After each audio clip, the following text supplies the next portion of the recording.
Hey guys, Thomas Asuli Jr. here, aka Mustached Tom, here to review The Stolen Princess. This movie begins with some narration, and then we cut to two sorcerers battling for a princess, or over a princess. And the good sorcerer uses some cliche dialogue as the bad guy does his pretty monologue-y type stuff going on here. We learn that the good sorcerer is named Finn, and that the old guy's name is a little bit more complex. I'll just call him the villain of the movie. But nonetheless, Finn is trapped in this sort of thing after he defeats the evil sorcerer, and he is turned old, and his potential love interest, Nina, is turned into a statue.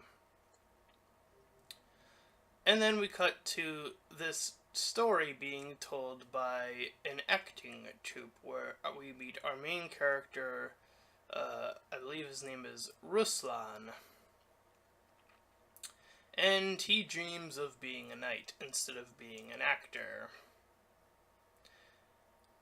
After that, we cut to our heroine of the movie who does get captured, Mila, who doesn't want to just get married to some guy, but the fathers are like, you're gonna get married regardless, and so on and so forth. And they talk about how her mother has passed on.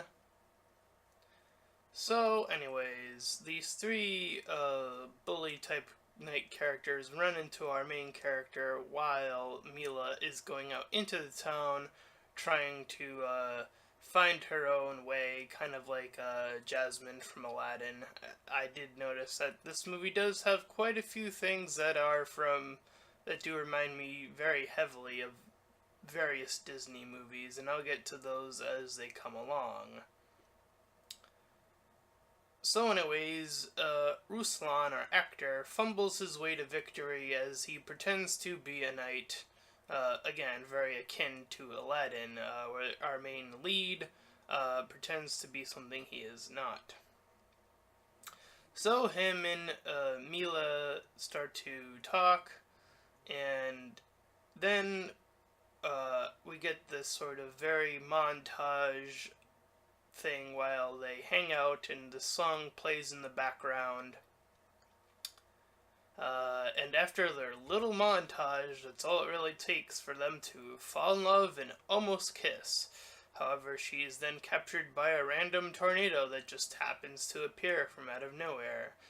Ruslan tries to save her, but the villain from the story appears, and then he is left kind of in the midst of the king and these other knights who question him and try to lock him away.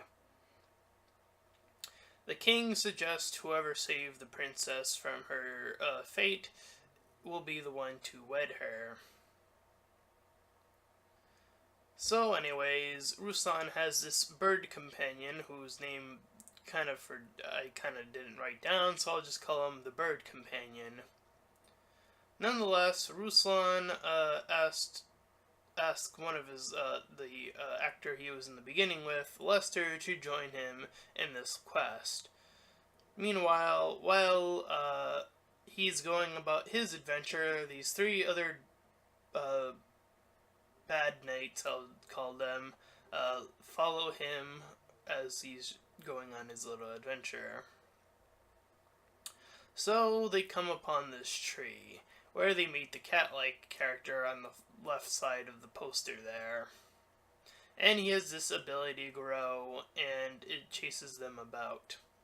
But Ruslan outsmarts the cat, getting it back to its normal size, and asks about how he can get to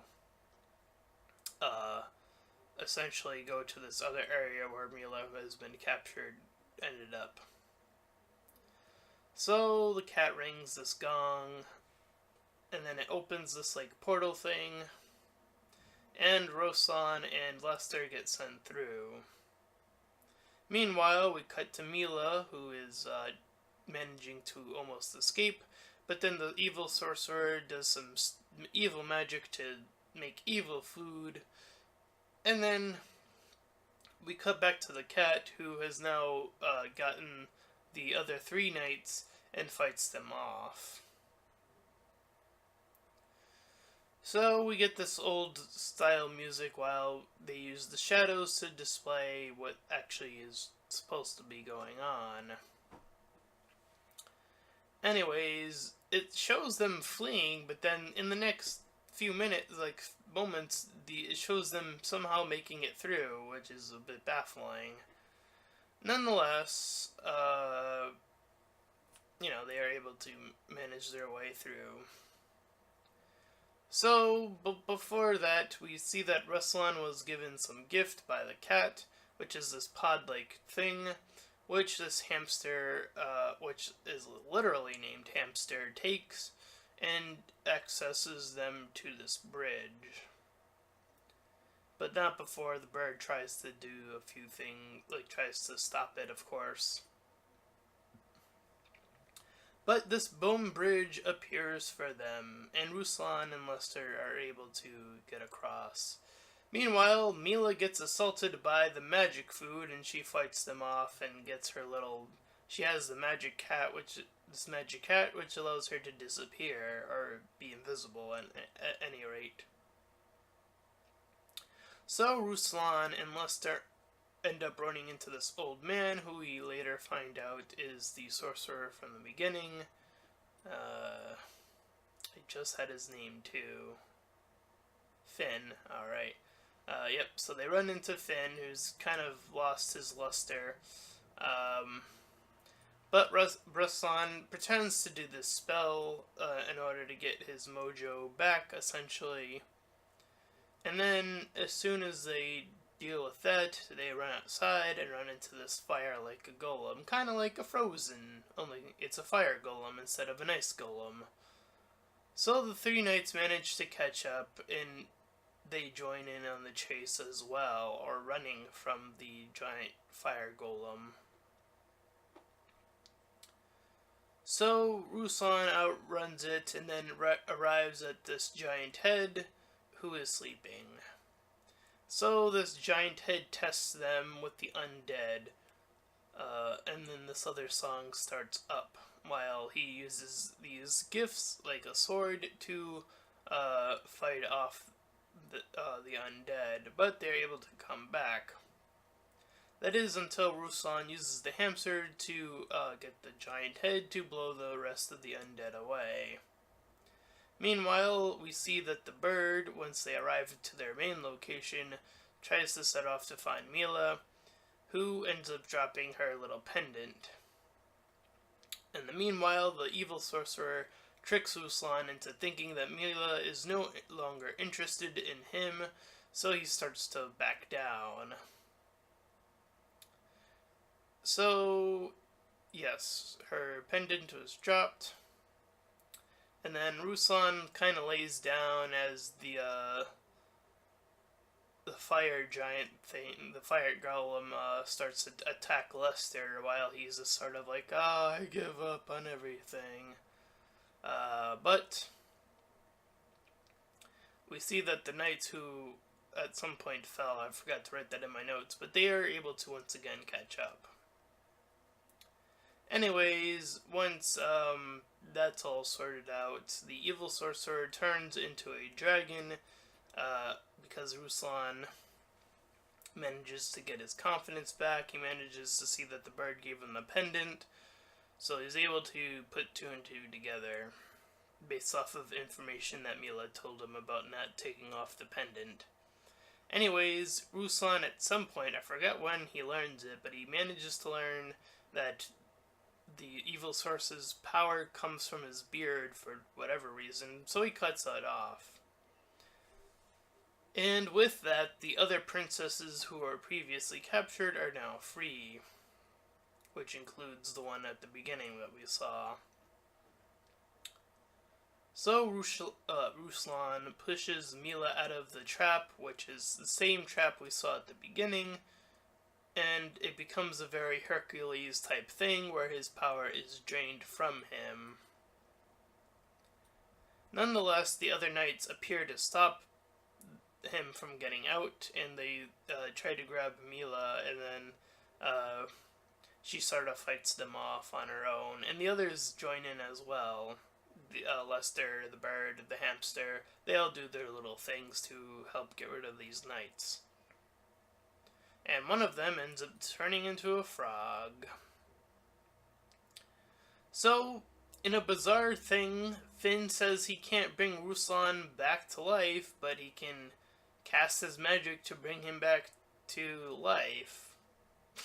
Again, a bit of unnecessary line there near the end. Nonetheless, Ruslan admits that he was an actor all along, but Mila doesn't care.